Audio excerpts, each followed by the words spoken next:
നമസ്കാരം. നമ്മുടെയൊക്കെ വീടുകളിൽ 70 വയസ്സിന് മുകളിൽ പ്രായമുള്ള ആളുകളുണ്ടാവുമല്ലോ. അല്ലെങ്കിൽ അയൽപക്കത്ത്, അതും അല്ലെങ്കിൽ നമ്മുടെ സുഹൃത്തുക്കളുടെ വീടുകളിൽ. ഇപ്പം നല്ല കാലത്ത് കഠിനാധ്വാനം ചെയ്തവരായിരിക്കും അവർ പലരും. പക്ഷേ പ്രായമാകുമ്പോൾ ചികിത്സിക്കാൻ കയ്യിൽ പണം ഉണ്ടാവില്ല. അങ്ങനെയുള്ളവർക്ക് ആയുഷ്മാൻ ഭാരത് പ്രധാനമന്ത്രി ജൻ യോജന അഥവാ PMJAY യുടെ ഭാഗമായുള്ള വയോവന്ദന കാർഡ് ഉപയോഗിക്കാം. എന്താണ് പദ്ധതി? ഈ ആയുഷ്മാൻ വയോവന്ദന കാർഡ് 70 വയസ്സിന് മുകളിലുള്ള ഏതൊരു ഇന്ത്യൻ പൗരനും പ്രതിവർഷം 5 ലക്ഷം രൂപ വരെ സൗജന്യ ചികിത്സ ലഭ്യമാക്കുന്നതാണ് പദ്ധതി. എന്താണ് ഈ പദ്ധതിയുടെ ഗുണഫലം ലഭിക്കാനുള്ള മാനദണ്ഡം? വളരെ സിമ്പിളാണ്. 70 വയസ്സോ അതിന് മുകളിലോ പ്രായമുള്ള ഇന്ത്യൻ പൗരനായിരിക്കണമെന്ന് മാത്രം.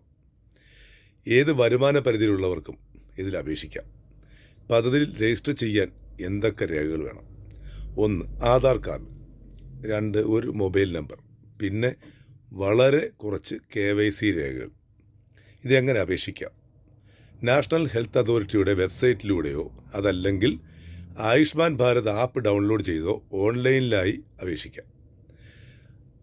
ഓതൻറ്റിഫിക്കേഷൻ ലഭിച്ച ശേഷം ആവശ്യമുള്ള വിവരങ്ങൾ നൽകി അപേക്ഷ പൂർത്തിയാക്കാം. ഓഫ്ലൈൻ രജിസ്ട്രേഷനായി അടുത്തുള്ള ഹെൽത്ത് ആൻഡ് വെൽനസ് സെൻറ്റർ അല്ലെങ്കിൽ കോമൺ സർവീസ് സെൻറ്ററിലോ പോകാം. പക്ഷേ ആധാർ കാർഡും ആവശ്യമായ KYC രേഖകളും കയ്യിൽ കരുതിയിരിക്കണം.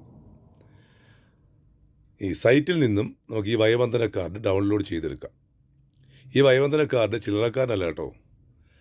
ഇന്ത്യ രാജ്യത്തെ 29,000-ഓളം ആശുപത്രികളിൽ ക്യാഷ്ലെസ് ചികിത്സ കിട്ടുന്നതിനുള്ള നിങ്ങളുടെ തിരിച്ചറിയൽ കാർഡാണിത്. എന്തിനൊക്കെയാണ് ക്യാഷ്ലെസ് സൗകര്യം ലഭിക്കുന്നത്? ആശുപത്രിവാസം, ശസ്ത്രക്രിയകൾ, വിവിധ പരിശോധനകൾ എന്നിവയ്ക്ക് ക്യാഷ്ലെസ് കവറേജ് ലഭ്യമാണ്.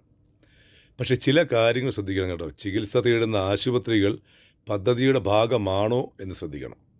പട്ടികയിലില്ലാത്ത ആശുപത്രിയിൽ പോയാൽ ഈ ആനുകൂല്യം ലഭിക്കില്ല. അല്ലെങ്കിൽ നാഷണൽ ഹെൽത്ത് അതോറിറ്റിയുടെ സൈറ്റിൽ കയറിയിട്ട് അവരുടെ ആശുപത്രികളുടെ പട്ടിക നോക്കിയിട്ട് അതിൽ ഉൾപ്പെടുന്ന ആശുപത്രിയിൽ തന്നെ പോവുക. ഇപ്പോഴത്തെ ചെറുപ്പക്കാർ ശ്രദ്ധയ്ക്കാണ് ഞാൻ പറയുന്നത്. കഴിയുന്നത്ര നിങ്ങളിലുള്ള അറിവ് നിങ്ങളുടെ വീടുകളിലെയോ അയൽപ്പക്കത്തെയോ ഉള്ള 70 കഴിഞ്ഞ മുതിർന്നവർക്ക് വേണ്ടി അവരുടെ കുഞ്ഞു കുഞ്ഞു സംശയങ്ങൾ തീർത്തു കൊടുക്കുകയും അതുപോലെ തന്നെ ഈ ഓൺലൈൻ രജിസ്ട്രേഷന് വേണ്ടിയിട്ട് അവരെ ഒന്ന് സഹായിക്കുകയൊക്കെ ചെയ്യാം. അത് നിങ്ങൾ ഉപയോഗപ്പെടുത്തണം. പിന്നെ ഒരിക്കൽ നമ്മുടെയൊക്കെ